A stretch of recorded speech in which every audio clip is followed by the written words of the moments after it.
Hi, and welcome to the Money Minder videocast. My name's Ray Black. I'm the MD of Money Minder. And once again, I'm fortunate enough to be joined by Melvyn Prior, former BBC presenter for over 30 years. Today's Friday, the 24th of January, and we'll be discussing the re-election of Donald Trump to US presidency. We'll be talking about what that might mean to us as UK investors, and also what it could mean for the global stock market and the global economy as a whole. Hi, Melvyn. Good to see you. Hi, Ray. Yes, so a second term for Donald Trump.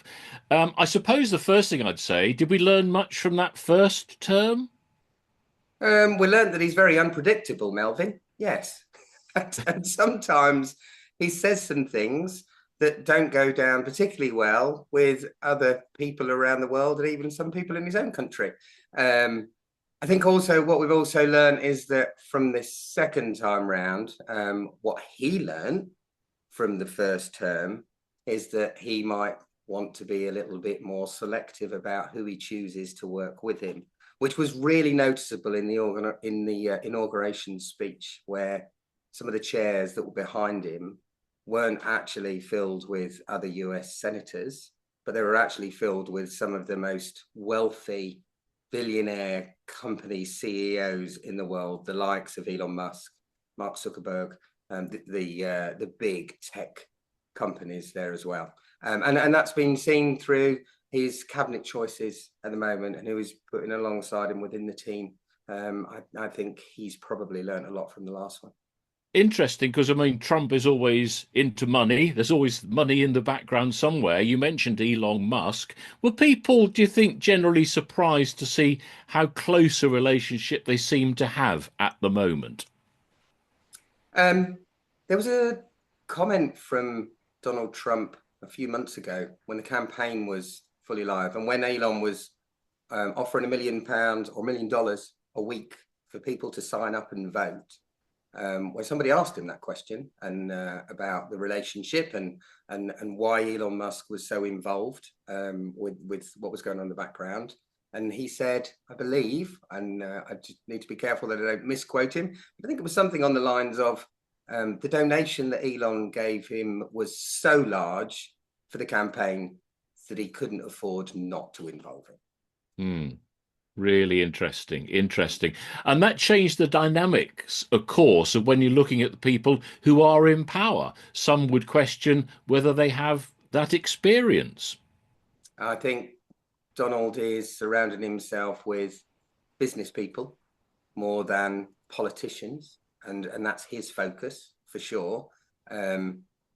He is likely to be running the US economy as a business, and therefore he wants the right people alongside him that have business minds, not political minds. As we know, there are times when Mr. Trump will say something that doesn't sit particularly well and isn't necessarily what we would class as politically correct. Doesn't stop him saying it. He'll just carry on anyway. So I think there's that whole commitment to making the US business work, and that's why he's putting those people into place he feels. And what difference does it make to us here? I mean, it's Trump, Trump, Trump on the news all the time. Should we be concerned about what's happening in America? Yeah.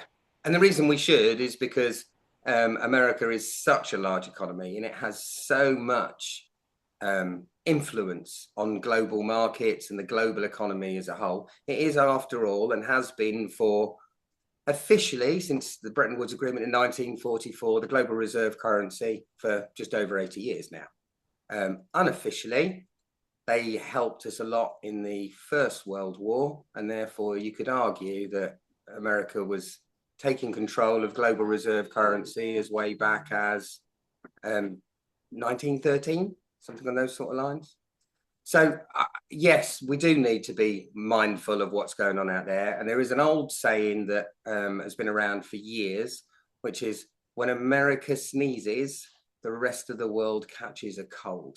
So therefore, whatever is going on over there has an effect on us and lots of other countries around the world. I mean, the first thing that strikes me of what President Trump has said is he wants to make things in America. It sounds very much as if he's trying to close the door, and so that whatever needs producing, he wants it produced in America. Is that fair? Yeah, that's a really good observation, and you're absolutely right. He is, in economics terms, becoming more and more what we call mercantilistic, which means it's all about America. It's all about producing and building in America for American jobs. Um, and full mercantilism is about we import nothing, we export everything. And when we do import, we only import from the people that we want to import from. That's all. So China's very much like that. China's a mercantilistic economy. Given the choice, they would import nothing. They do import stuff because there are people that they want trade relationships with. So they do. When China was really starting to be a major part of globalization, and in a similar vein, what happened with Russia as well, it was the West trying to include China and Russia within the global economy and getting that connection between all of those countries working well so that we could all get the best out of each other's ability to manufacture and produce at reasonable costs and such like. And the thought was that China and Russia might become more like the West and more of a team player, if you like. In actual fact, what we've seen over the last few years is quite the opposite, it would appear now. And you'll find very well-renowned political commentators on this talking about the fact that America and the West in general seems to becoming a bit more like China, i.e. we'll build it here, we'll make it here, we'll sell it here, we'll do everything here, and it's us for us. So we become very insular. Onshoring is what it's called. We don't want to buy it from somewhere else. We'll build it here and we'll use it ourselves and we'll sell what we don't need to other people. What about things like the pound dollar situation? Has that changed a great deal, both in the run up to the election and after the election? Yeah, the pound is still the second strongest currency in the world. The only place where you'll go where you will get more pounds to their currency is Kuwait. The Kuwaiti dinar is about £2.50 to the Kuwaiti dinar. So that's the strongest currency in the world. Pounds next. And then we've got euro, dollar coming down from there. What happened prior to the election was we saw the pound gain some real strength against the dollar and the euro, partly because of the fact that we'd kept our interest rates at reasonably high, and the expectation was that the US would be dropping their interest rates. In fact, Jay Powell, chairman of the Fed, last December, after he suddenly and very swiftly went from saying, we're not even thinking about interest rate cuts, he then all of a sudden started talking about a series of interest rate cuts over the following 12-month period. And the markets were pricing in 7 interest rate drops in America. When you drop interest rates, the value of that currency becomes worth less. Therefore, the pound was gaining against that expectation of interest rates falling. That hasn't materialized. So in actual fact, and a lot of the froth that we've seen particularly in the US market over this last year or so has come from the expectation of lowering interest rates, which didn't actually end up materializing. That's now become more of a reality that actually that might not be happening in the last few weeks. And so we saw the pound lose a bit of ground against the dollar. But then I think it was just yesterday, Donald Trump said that he would be going to see Jay Powell at the Fed, and he would be demanding that interest rates are dropped in America because it's causing some real aggravation from an inflationary point of view, and the cost of living crisis and interest rates going up, cost of borrowing goes up. So there's some people really struggling with credit cards, mortgages, that kind of stuff. And it's not just there, it's here as well. And he wants to see interest rates dropping. But how can he do that? How can he just do that? Well, officially he can't, but he's Donald Trump. It's not completely in his control, but if he goes in and demands that Jay Powell start reducing interest rates, Jay Powell's then got to decide whether he's going to go with the president or whether he's not. He has said in recent interviews that there's absolutely no chance that he can be sacked by Donald if he doesn't do what he's told to do. That's a recent comment over the last couple of months, because they were a bit of a spat a few years ago as well, and it's widely known that they don't necessarily see eye to eye. Jay Powell thinks his job is completely safe and he'll do what he thinks is right for the US economy. However, there is the possibility that there might just be some extra pressure put on, and we'll have to see how that pans out. But Donald is very, very keen to get interest rates down, which in turn will devalue the dollar. Now, if it devalues the dollar further, and there's the potential for him to print some more money as well to pay for all the things that they want to do, if he starts devaluing the dollar, lowering interest rates, then we may well see the pound gaining against that again. And how can we benefit by that? What would that mean to us? Yeah, it makes your Disney trips a bit cheaper. Right, okay. Literally. So there are times when it's quite handy to pick a country to go on holiday to that's got a really weak currency. So that could be really, really helpful, actually, if you want to go on holiday to the States. But on a broader, bigger spectrum, there are pros and cons to a weaker dollar. A weaker dollar means that the cost of stuff goes up. You need more dollars to buy that barrel of oil or gallon of gas or whatever else it might be that it is that you're looking to buy. And that's because things like oil are priced in dollars. They are in a minute. Yeah. And have been since 1975. We used to have a very stable US dollar because it was backed by gold. It was the reserve currency was gold backed.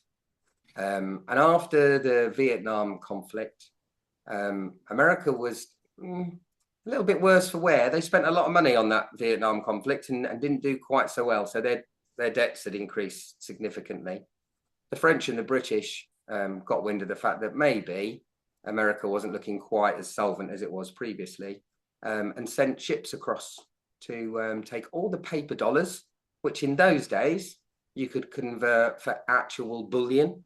So if you had enough, and it actually used to say on the old dollar, this bears this dollar entitles the bearer to, and they could be exchanged for hard currency being gold and silver. That's where the term silver dollar comes from originally. And so we sent a load of containers of dollars over to convert it for our gold from Fort Knox, wanted to take it back. Overnight, Nixon declared the end of the gold standard for the US dollar. And he said, we're not doing that anymore. We're America. We're good for our money, but we're not exchanging your paper dollars for bullion anymore. Off you go, back to where you came from. So that was the end of the gold standard. And at the time, they fixed gold at $35 an ounce. So it was then that it really became what we call a fiat currency, where it's just paper money. The fact that the pound, the euro, the dollar is worth something, and the person that you want to buy something from or engage the services of is happy to take those pounds, euros, or dollars, is because we all agree that that's a fair exchange for goods and services. But it's fiat currency. It means it's not backed by anything particularly. So the gold standard disappeared, and then just a few years later, Kissinger was sent across to the OPEC countries, and he did a deal with the Crown Prince of Saudi Arabia at that time, 1974, and said, there's quite a lot of unrest in the Middle East, and we'd really like to help you out with that. We can provide you a really solid peacekeeping force. We've got a really big army, Air Force, Navy, and we can provide you a peacekeeping force. We want one thing in return. We'd like you to sell all of your oil to anybody who wants it around the world in dollars, please. Which the OPEC countries got together, discussed it, and agreed. That was the start of the petrodollar. So we had the gold dollar, and then we went into the petrodollar. But there was a deal done. And it was done on the basis that there would always be a peacekeeping force keeping the Middle East, because they have had some conflicts over the years. We've just seen that very recently. Fortunately, in the short term, we're on a ceasefire at the moment. Long may that stay the same. But that peacekeeping force was then actually withdrawn again in 2017. Essentially, Donald Trump decided he wanted to bring everybody back, and it wasn't right that American children were losing their lives in wars that were thousands of miles away from home, and he wanted them all back. I'm absolutely sure that one of his advisors at the time would have said, actually, Don, you need to be a little bit thoughtful about this, because this was a deal that was done in the 70s, and we are supposed to be providing a peacekeeping force. I speculate that maybe he wasn't listening to that and decided that he was bringing them back anyway. Biden had the opportunity to keep, because he got elected, he had the opportunity to keep a peacekeeping force out there. Didn't take up on that. And to be honest with you, when he went to visit the OPEC countries in his first year of being president, he didn't get much of a welcome reception, to be honest with you. But let's look at what happened. As far as those countries were concerned, not only had they withdrawn all the peacekeeping force, everybody was telling them that they didn't want their oil anymore anyway, because we're going to wind and solar and other renewable energies, and we're not going to want your oil in the future because we're going green. Unsurprisingly, when China went and visited a little bit later on, they got a really big red carpet entrance, and Xi Jinping was welcomed with open arms at the same time. Very much a world scale that we're talking about here, with how things move and how countries fit into other countries as well. I want to just go back, though, thinking about Donald Trump saying, we want America to be great again. Yeah. I mean, are there opportunities to invest in America at the moment as well? Or is that still an area to be cautious of? Cautious, Melvyn. Absolutely cautious. It's had an exceptional growth rate, and this last year in particular, the S&P 500, top 500 companies, like our FTSE 100, S&P 500 has grown really, really well over the last year. But it's mainly concentrated in the top 10 companies out of those 500. We're talking the Microsofts, the Teslas, Nvidia, Apple, all of those tech-based companies, Netflix, Amazon, the Magnificent Seven, as they're called, and a handful of others. They've driven the market up, but we've now got to the point where valuations in some of those businesses are just phenomenally huge, to the point that Nvidia is now around and about, market value is around about 3 trillion. To give you an example of how big that is for one company, the whole of the turnover of the UK GDP is 3 trillion. Thereabouts. So they're now saying that one company is worth as much as the turnover of a G7 country. That seems extraordinarily high. It's all about the AI revolution. It's all about what benefits and how the world is going to change. And I am an advocate. I'm completely comfortable with the idea that AI will be able to streamline things, make things more efficient, and provide some really good support to businesses all over the world as and when it eventually gets taken on. But at the moment, all of these companies are just spending on chips from companies like Nvidia that make the AI chips. There will be a Nvidia 2 come along before long. Won't be called Nvidia, it'll be something else, but there'll be some competition coming in before long. And that's likely to have a downward pressure on that particular firm. But all of them have got to the point where they now seem so overvalued. It feels to me a lot like the 1999 dot-com bubble that burst. At back end of 1999, the internet was going to change the world. Everything with a dot-com on the end of it was worth investing in. They were all going to be multi-billionaires. And there was a lot of people jumped on that bandwagon. We've seen a very similar scenario over this last year, where a lot of money's been going into these big tech firms and the AI firms, to the point now that they look really overvalued. And what I mean by overvaluation, and where we can evidence that things look overvalued in the US stock market at the moment is there's something called the PE ratio, price earnings ratio on a share price. So say you buy a share for £1 and the dividend payments each year, the profit that they send out to their shareholders are 10p. So that's 10% of the pound that you share. Your PE ratio at that point is 10. If they're only paying a 5% dividend, a 5p dividend on each pound share, well, actually, the PE ratio on that's 20 because it's going to take twice as long to get your pound back. Make sense so far? Mm-hmm. Okay. We've now got to the point where the S&P 500 as a whole, and most of this has come from those big tech companies rather than all the others. A lot of the other companies, the 490 that we haven't spoken about, are really pleased just to get to the end of the year, make some profit and keep all the jobs in and just keep moving forward. There's 10 companies that have really been driving that index up. But because they're so prolific in the returns, it's driven the index up to a PE ratio now of 38. A normal average PE ratio over the last decades, 100 years or so, 16, 17 maybe. So it's over double that amount now at 38. The last time we were anywhere near to that, in fact, just a little bit over, was at the back end of 1999 at the top of the dot-com boom. That PE ratio got up to 41, 42. Before that, and we know what happened after 99. Before that, the PE ratio in 1929, before the Great Depression in America, was actually lower than 38 as well. So we've surpassed that level now. So the answer to your question is America a good place to invest? It might be. At the moment, I'm much more inclined to think it's a really good time to take profits. Really? Okay. So again, well, if we had a crystal ball, we'd all be great investors. I suppose what some people might say is, well, let's just invest in those top 7, top 10 companies then. Get our money back that way. Some people are doing that without even realizing, Melvyn.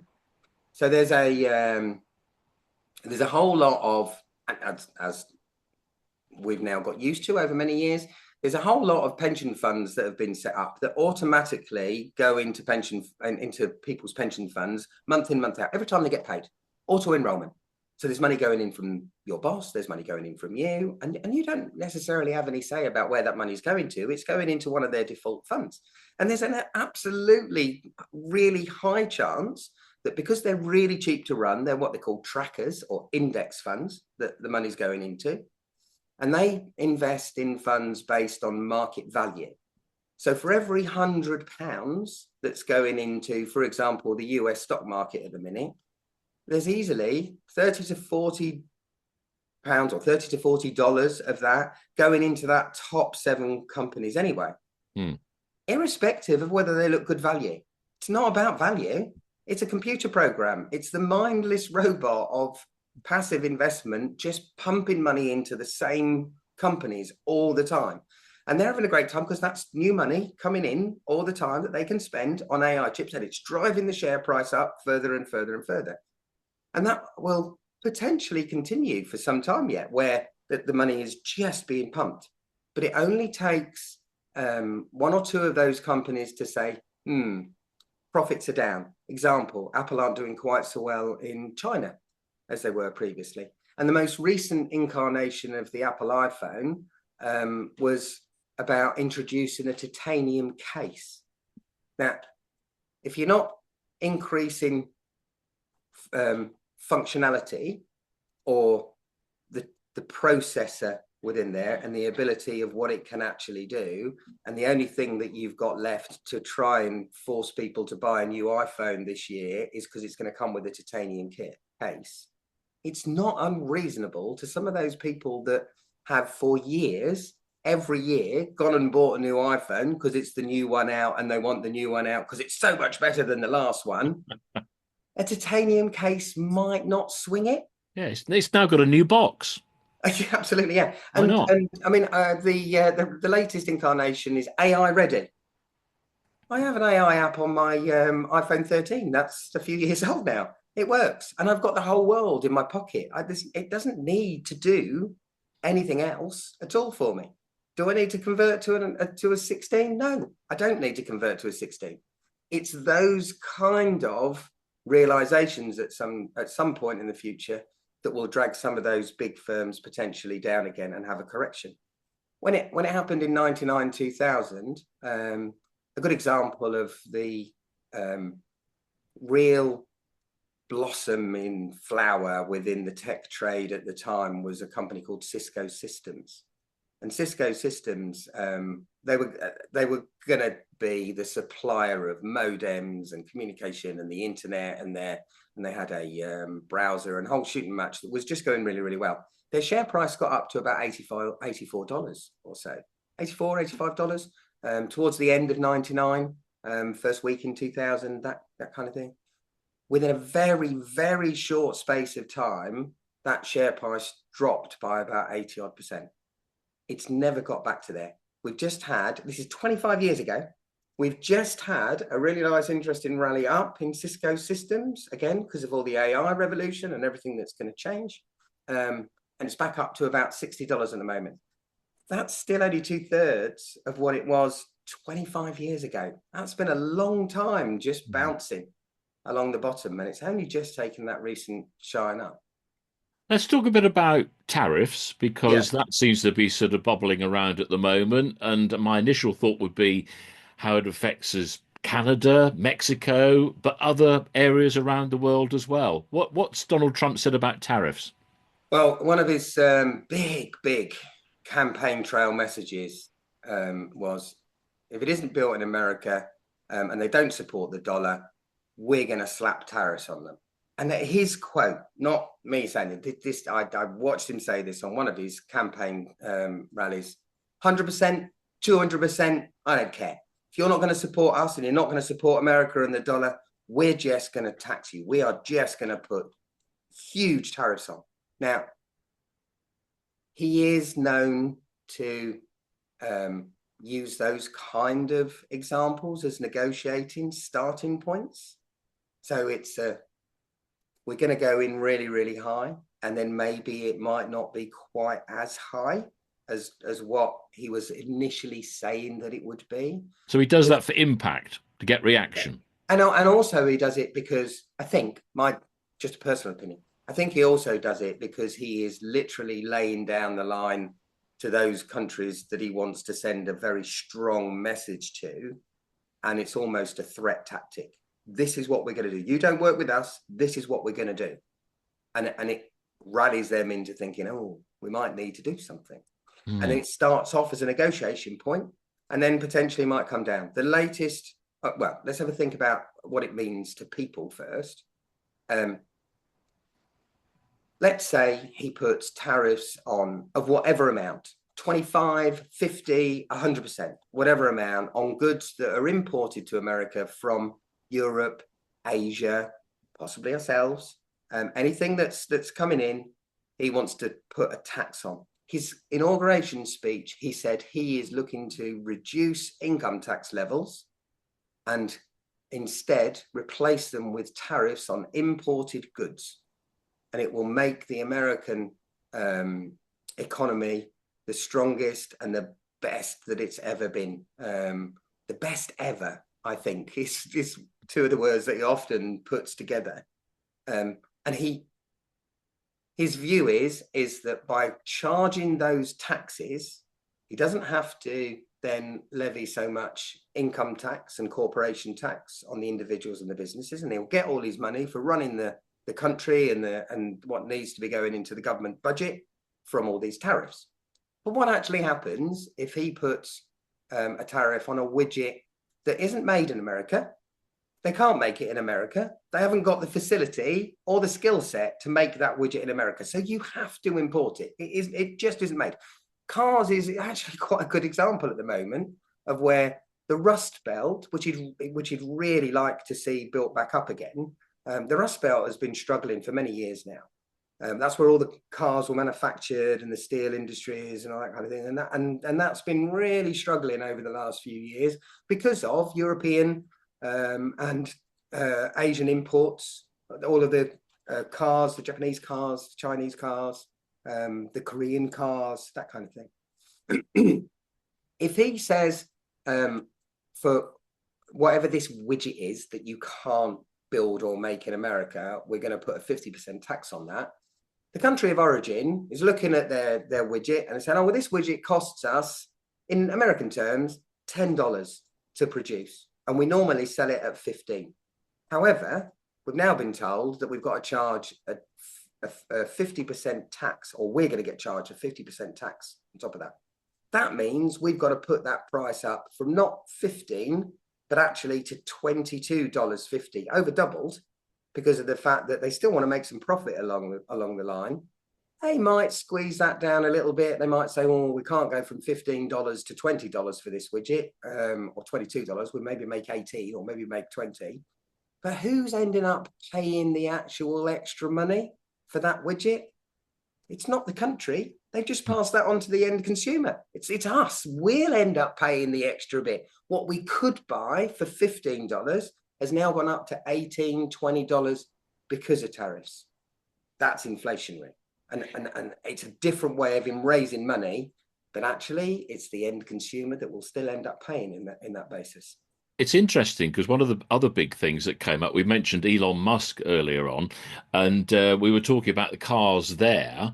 It seems interesting as well that Donald Trump's saying, right, I want to make the American car industry, build that back up again. He's talking about drilling for his own oil as well. So he's talking about, petrol, diesel, fuel, whereas his friend Elon Musk will be wanting to go the electric route. His friend Elon Musk wants to go to Mars. Right, yeah. And honestly, Tesla was never about EV cars. Tesla was about building a business to enable him to go to Mars. Right. SpaceX. Tesla's a brainchild to get the money to be able to afford to develop SpaceX and these now reusable rocket boosters that you may have seen on the TV. Amazing, absolutely amazing. The ones that land back in the platform again. Grab them back into the platform. Absolutely astonishing. I mean, that potentially changes space travel forever. That's what Elon Musk is interested in, first and foremost. That's his main goal. That's where he wants to end up with. What he's also done really, really well, and what we've done as a species across the world, is we've recognized that climate change is a thing. The world is getting hotter, and there's an amount of that may be contributed to CO2 gases. And you will find people on both sides of this argument as to whether it's all to do with our CO2 emissions or whether it's to do with the sun being a little bit more engaged in generating a lot of heat at the moment with all the solar flares. The Northern Lights recently, we had that Northern Light in the UK. We saw the Northern Lights. Why? Because it was a blooming great solar flare that came out of the sun, and that naturally heats up the atmosphere, and that's what ended up causing all those Northern Lights, because there was this huge solar flare. So, and this is not me trying to be one side or the other. I'm open-minded to the fact that it could be actually be a bit of both. There could be both of those things going on all at the same time. We've recognized it. So our solution was, we'll build electric vehicles. We won't dig up the fossil fuels anymore. That'll bring down our CO2 emissions. And Elon Musk has benefited from governments all over the world, particularly in the, not so much in the emerging economies, but certainly in the Western economies, saying, yep, we're on board with climate change. I'd like an electric car. We're going to do that. And the governments have been very, very thoughtful, or very, very helpful for people that wanted to buy electric cars, because they're not taxed anywhere near as much as a fossil fuel car is. So there's a lot of Teslas out there that you'll see up and down Lincoln High Street or the A1 or the M1 that are company cars. And the reason they've been bought is A, because they're a bit of a novelty and it's interesting to have one. B, the tax on the benefit in kind is so small in comparison to having a 3-litre BMW or Audi, that that actually it's been saving the individual money on their tax month by month as well. So the jump to an electric vehicle has been really encouraged by taxation and government levels. There are also some people that will say, and again, this is searchable on the internet, there are some people that say just one Tesla off of the conveyor belt, once it goes out into the public, has the same carbon footprint as a diesel engine that's already done 100,000 miles. So there's speculation as to how green and eco-friendly they actually are. And the other thing that you've always got to remember with an EV car is we plug them in, and that's great, and we save on the petrol. But what's powering the power station that we're using the electric from? Some of it will be wind, some of it will be solar, but some of it will be gas. And in other areas of the world, they're still using coal. We're not. That will need to change, and that does need to change. And I suspect that the future will be more hydrogen and nuclear based in the future. But in the short term, Trump's saying at the moment is drill, baby, drill. Drill, baby, drill. We are going to bring a load of oil and gas. We've got enough to go around to everybody, and we're going to be the sellers. That's that mercantilistic view again. He's looking to create barrels and barrels of oil and tons of gas and liquid gas to be able to export to the rest of the world and take control over that side. And in the short term, that might help a little bit with our inflation pressures as it is. But I don't think it's going to be forever. The one thing that he did do on the first day was, with his big Sharpie pen, sign the executive order to leave the Paris climate change agreement. That's gone. He has no interest in that side of things at all, and doesn't see the relevance of it, because all he actually wants to do is provide oil and gas to the rest of the world and keep things as they are on a cheaper cost level. One of the other things that he did, which was grabbing the headlines, was changes to the Mexico border, wasn't it? That was something he'd been talking about for quite a while. Yeah, declared a state of emergency on the southern border, which basically means troops to the southern border. We will stop the Mexicans coming in. And then wherever else you come, if you're coming through Mexico, wherever you're coming from, we're going to stop coming in. He also, at the same time, declared all the drug cartels as terrorists as well, which means that not only can he control the southern border, if he wants to go into Mexico and look for those Mexican drug cartels, they can actually take troops in to the Mexican border potentially as well. The question you asked a minute ago about tariffs, right now, he's saying that he's going to levy a 25% tariff tax on both Mexico and Canada from the 1st of February. That's days away. The reason that he's saying that he's going to do it is because he's not happy with security, the drugs that are coming across the border, and also the illegal immigrants that are coming across the border. He wants to stop all of that happening. But Mexico and America, they have been intertwined for generations. And I would argue Canada as well. Canada too, yeah.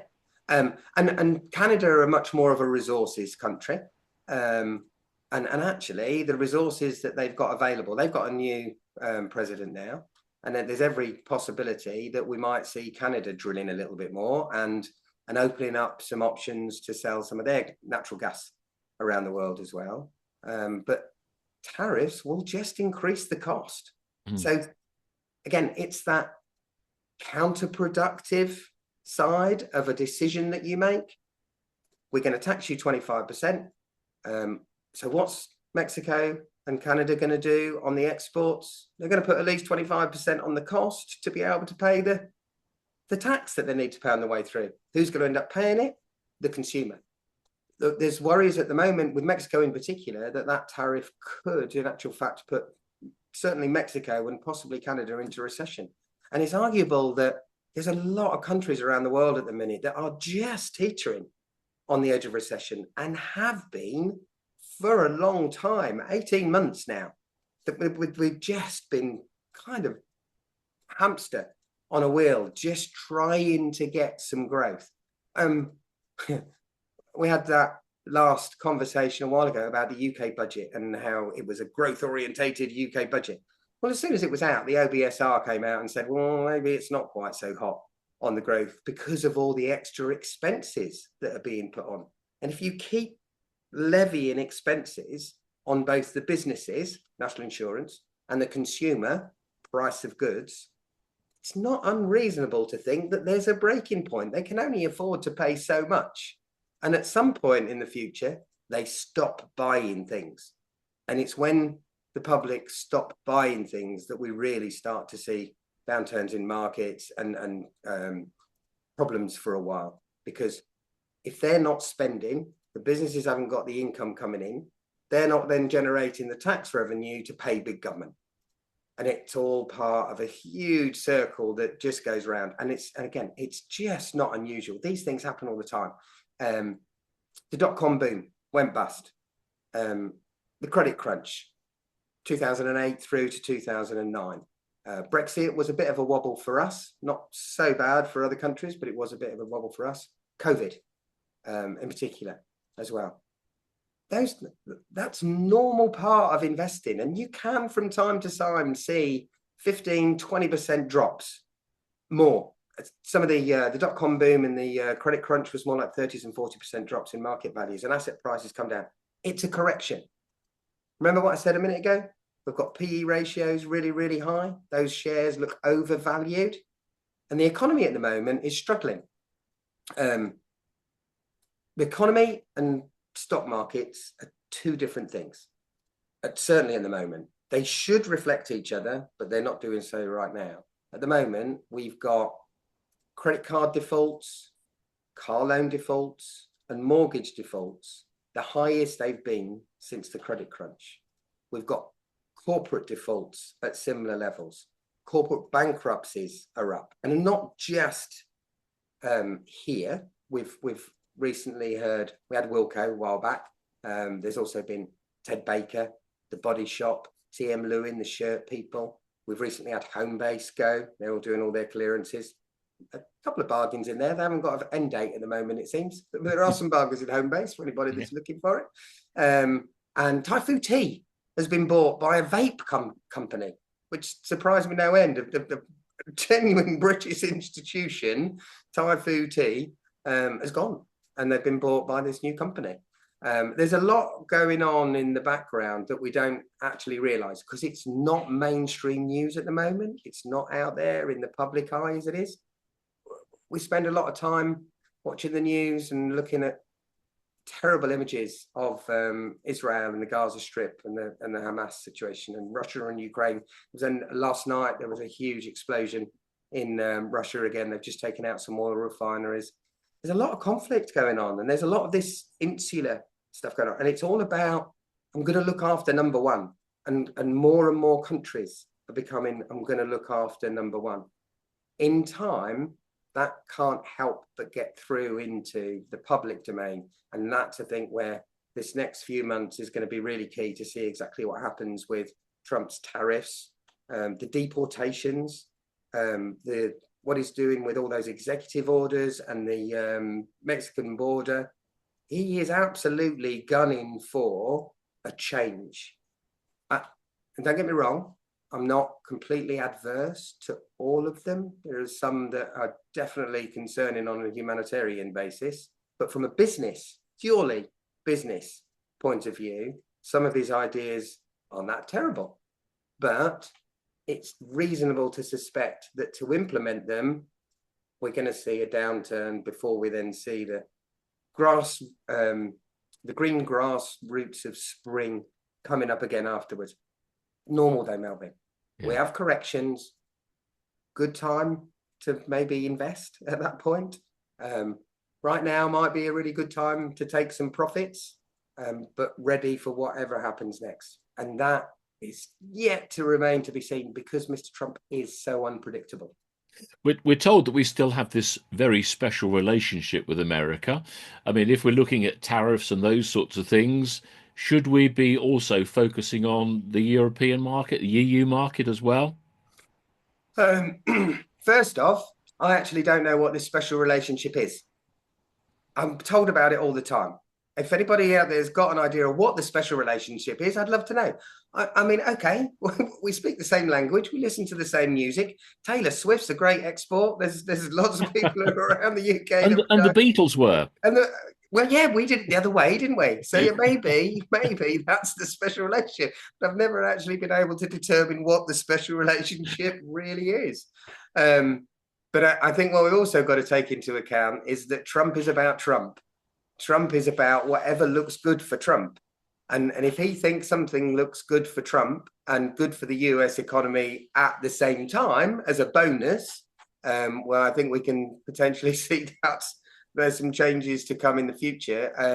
But those tariffs, he's spoken about putting them onto Europe. That'll be because of the cars, more than anything else. But I mean, the Volkswagen Audi group, when we're talking about stress in the economy at the moment that nobody seems to be particularly aware of or taking much notice of, potentially, maybe they're just denying and ignoring it all, some particularly retail investors.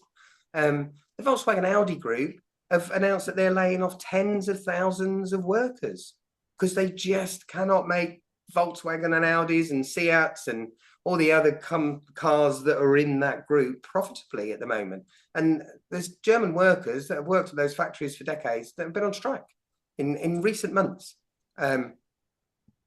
He wants to make America great again. So to stop those Audis and BMWs and some of those European cars that are actually quite popular now because they're not quite so gas guzzly as the old American muscle cars.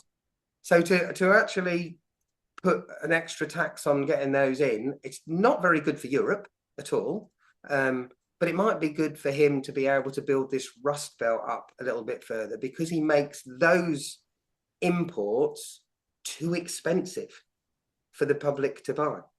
And that's where we might see the effect of that. If all of a sudden the exports from Europe and the UK go down because of these tariffs and nobody can afford to buy them anymore, that's where it has an effect on us. So that's the connection, this globalization. We are all connected at the end of the day. What's happening over in America and what's happening over in China and what's happening over in Europe, it's all part of a big tapestry now that's all sewn together. Will that ultimately affect our interest rates here, decisions here, whether bank rates go up, go down, and therefore where we can put our investments? Will affect our interest rates here. And potentially the next reason for them to drop a little bit further is because there are so many people in mortgage stress and so many people struggling to pay their mortgages. Example, 2020, 2021, young couple, they're paying £650 a month for a rented property. They've been there for the last few years. They've been saving like Billy O, trying to get to the point where they can own their own because they know they want to be in the property market and they know that they want to be on the housing ladder. And mum and dad have been telling them for years to get yourself on the housing ladder is the most important thing you must do because that's our nature. That's human nature, particularly in the UK. We all want to be homeowners. Most want to be homeowners. So 2020, 21 comes along. There's hardly any stock available. It's because there's hardly any stock available because no one's selling. There's 10, 11, 12, 15 people wanting to view the same house. They've been able to save through the COVID period because they're not going out. They're not spending quite so much. So they've been able to put some more money in the back pocket, in the savings account. And now they've managed to scramble together a deposit. They see a property that they like. It's brand new. It's lovely. It's on a new estate. And there's a bit of a deal on it at the moment that if you sign up within this amount of time or you buy it by this time, they'll throw in £5,000 worth of extras or help towards the deposit, that kind of thing. Because there wasn't much stock available through the COVID period at all because nobody was selling. So they bought this lovely new or nearly new property on the basis that when they went to the mortgage broker, they said, we really like this house. We'd like to buy it. We're paying at the moment £650 a month in rent. If we give you this much deposit, how much will it be? He does his numbers and he says, yeah, you can have that for £750 a month. Ooh, that's interesting. Just £100, £25 a week. £100 a month extra, and I can own that. Yes, you can. Got some really good mortgage deals on at the moment, fixed rate deals, 2 and a bit%, really, really competitive. No stamp duty. Real good opportunity for you to get in on the market at this point. Oh, that sounds really good. Now, what have we got coming in? £1,500 coming in a month between us. That's after all our taxes. 750 on the mortgage, 750 on bills and food. We're not going to go out so much because we don't need to go out. We've got a lovely new house to spend some time in, and I'd rather be at home roller painting the spare bedroom than down the pub. So yeah, we'll do it. We'll do it. And they sign up. And 3 years goes by, and for them, nothing really changes. Their mortgage is £750 a month. However, in the meantime, through 2022, Bank of England interest rates go up by 5,000% within essentially a few months. And it's the fastest rise in history ever of interest rates rising so quickly. Same happened in America. Same was happening with us at the same time. And the cost of borrowing was going up, and up. Our young couple, not bothered. They're still paying £750 a month until one day, 3 years later. All these interest rate rises have come up. Variable rates are now much higher than they were. And they get a letter to say, ooh, your fixed rate mortgage that meant that you were only paying £750 a month for living here has now come to an end. And your new payment is going to be £1,400 a month. Whoa, hold on. When it was 750 and we had 1,500 coming in, we were just about managing to make ends meet. Now you're telling me that you want 1,400. Okay, I've had a bit of a pay rise because through 22, one of the bright sides of interest rates rising was that a lot of us got pay rises through that period as well, just to try and keep up with the cost of living. And now they've got £1,800 a month coming in. But even with the increased income from £1,500 a month to £1,800 a month, if you then put in a mortgage payment that's gone from 750 to 1,400 or possibly even 1,500, there just isn't enough left. There's not enough left at the end of the month to keep yourself warm, fed, watered, and the electric lights on. And if over that period our young couple have been fortunate enough to be blessed with children as well, well, there's a whole lot of extra expenses that have gone on since they moved into that property as well. That's where interest rates are affecting us most of all at the moment. And there's something called a lag effect, where over a period of time, interest rates rise. Nobody notices because they're on their fixed rate deals. It's absolutely fine, but nothing's really changed. I don't know what all the fuss is about until they get that letter and realize that their credit card balances are now being charged at over 20% in interest. Their car loans or their motorhome loans that they took out during the COVID period because they weren't going to Spain, they bought a motorhome instead. They were ever so popular at that time. Their mortgage itself, all of this stuff is becoming more and more expensive. And it's then the struggle of trying to make ends meet. And for some people, as we're seeing at the moment, there's more inventory and more stock available on the housing market than there has been in years and years. And we're starting to see some real reductions in price. I'm regularly looking at property prices, not because I want to move, I don't, but just to try and keep it as a bit of a barometer in my own mind of what's going on out there. And unfortunately, I cannot believe what I'm hearing on the Nationwide and housing and Halifax Housing Index when they come up on the news and say, oh yeah, house prices have gone up 1%. When I'm looking at reductions on prices of 30, 40, even 50% lower than they were a year ago, because the people are stuck in there. They're struggling with the mortgage payments, but they can't sell it because the cost of borrowing's gone up so much. Next step, if that all gets worse, Bank of England will have to start thinking about reducing interest rates because the cost of borrowing's just got out of control and people can't afford it. And that's where we'll see a difference. Trump's in a similar vein, I think, at the moment. The US debt is so high now and it's climbing at nearly 3 trillion a year, that the US debt clock as it stands. They are absolutely overspending. That's Elon Musk's job. Elon Musk's duty, he is the head of the Department of Government Efficiency, the Doge department, which is a bit of a weird play on the fact that there is something called the Doge crypto coin. as well that Elon's had done some dealing with in the Oh, past, I believe. But this Doge department is all about saving money. At the moment, the US debt clock is at 36 trillion. The turnover is just under or just around 30 trillion as it is. So that means that they're technically insolvent on economic terms. The debt's bigger than the turnover. Out of that turnover, there's about 5 trillion income. They actually spend around 7 trillion. The 5 trillion isn't actually enough to cover their Medicare, social security, defense budget, and the interest on the loans outstanding on that 36 trillion. That's about 5.2. The other 2 trillion is going towards education, infrastructure, highways, and whatever else it is that the US need to spend money on just to run the country.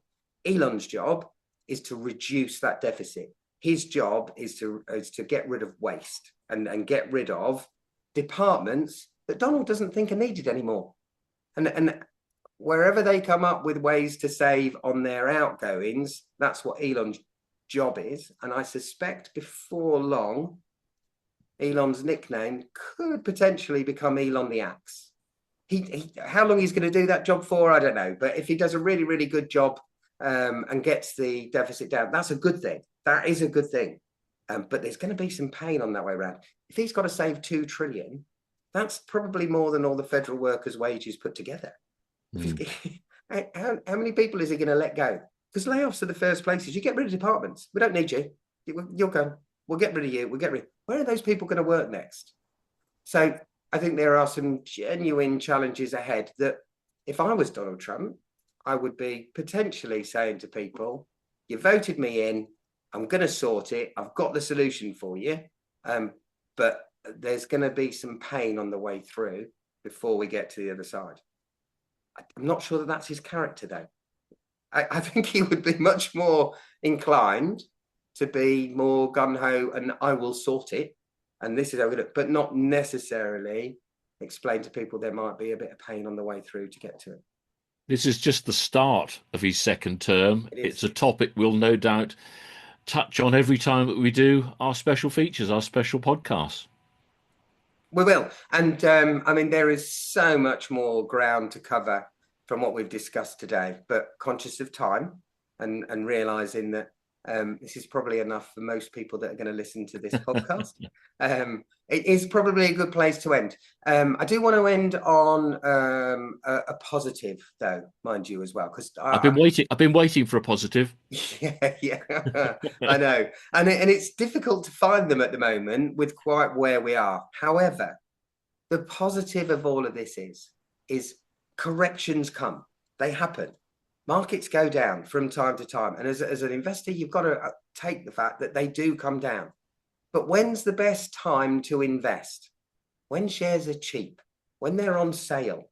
And actually, we might start to see a stock market, particularly in America, that looks more akin to the value of what it should be rather than overvalued at the moment.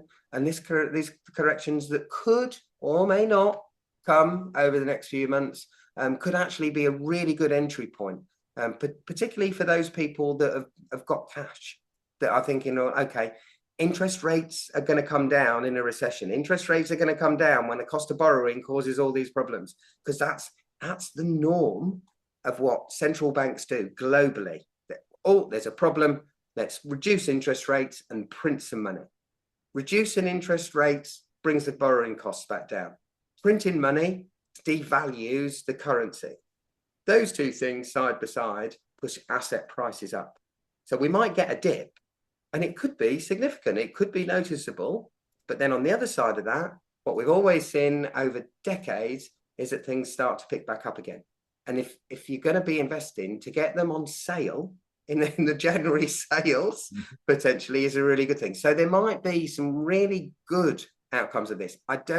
It's not going to be straight away. And there are some things that Trump is looking to do that could be a really good reset for the US economy that they need to do, because there are countries across the other side of the world that are gunning for not really being beholden to the US dollar as the global reserve currency more. And they're actually coming up with their own currencies, something called the BRICS unit, or the BRIC coin is in development at the moment. They've already introduced a new payment system, so they don't have to use dollars and they can trade between themselves in the BRICS nations: Brazil, Russia, India, China, South Africa.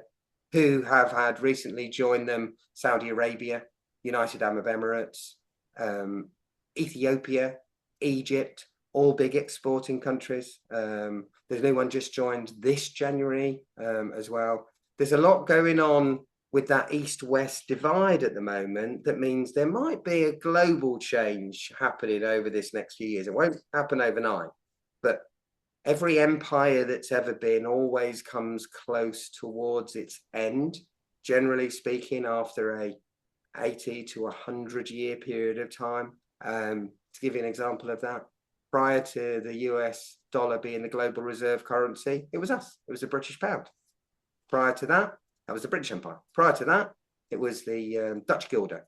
Before that, the Spanish real, which was the original silver dollar, pieces of 8. The Spanish real was the original real dollar. Before that, Portuguese escudo. And we go back to Romans, Egyptians, ancient Greece. All of those empires have had their time in the sun. They come to an end. Sometimes it's not abruptly. Generally speaking, it's over a period of time, and then we go into a new phase and a new setup. And this is perhaps where we are at the moment, that we're just getting ready for a new setup that will absolutely provide us and other investors across the globe with opportunity and a position that they can take to get ready for whatever comes next. And that's where I suspect we'll see some really good growth going forward. It's just being aware that these kind of things aren't, they're normal. It happens over a long period of time. When it'll actually get changed could be a while off yet, but to be ready and to be thoughtful and just take notice of what's going on in the world enables people to make much more informed decisions about where and how they invest and what they're likely to want to do next. Ray, thank you for that. As always, an education, taking us all around the world today as well. But thank you very much indeed. You're very welcome. Lovely to see you, Melvyn. And thanks for all the watchers of the video. Please, if you do, if you've enjoyed what you've seen today, do please click the like button, subscribe, so that when we do new ones in the future, you'll get notified as well. And tell your friends if you think some of this content has been helpful. Take care. Thank you. See you all soon.